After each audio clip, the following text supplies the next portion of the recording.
Alright guys, good morning, this is Jordan ng Suzuki. So next na review natin yung ating Suzuki APB-GA na kulay red. Okay, so ito yung view niya, side view and front view. Okay, so ito yung headlights. Ayan. Ito yung kanyang windshield. So, malaki. So nakita mo, saka mataas siya. Kaya kitang-kita mo yung dadaanan dun sa baba. So, ito yung kanyang gulong, steel ring, and 14 ang size. Okay. Pusok tayo. Nice. Ito yung loob. All manual. Okay. Manual yung kanyang window. Manual lock. And ito yung puan. Ito yung kanyang puan, synthetic. Okay. So, pasok tayo. Manual transmission. Then, ito yung manibela with airbag. Airbag po yan, dual sa passenger. Yan.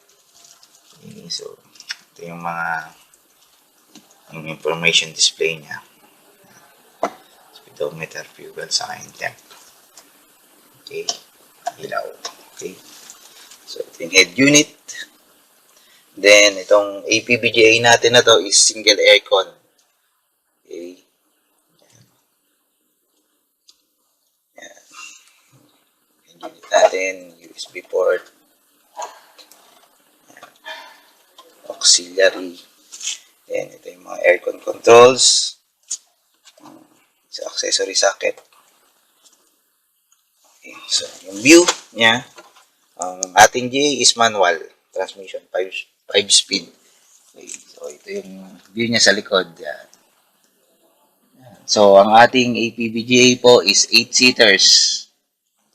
Okay, lights.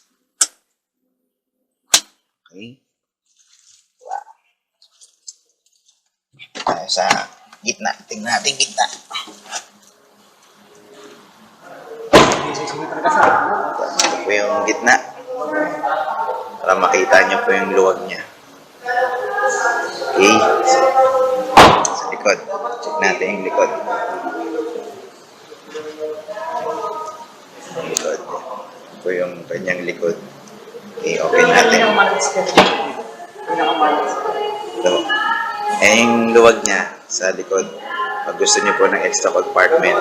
Actually, upuan din po to. Pwede rin niyang i-fold. Yan. Para maging upuan. Yan. Pero meron pa siyang extra compartment para sa mga baggage. Okay? So, diyan po nagtatapos ang ating maiksing review ng ating Suzuki APB-GA single aircon na kulay red. So, sa mga interesado bumili or mag-inquire sa unit na to, text nyo lang po ako dun sa number na sa screen nyo. Please like us on Facebook, Suzuki Automobile Philippines. Thank you!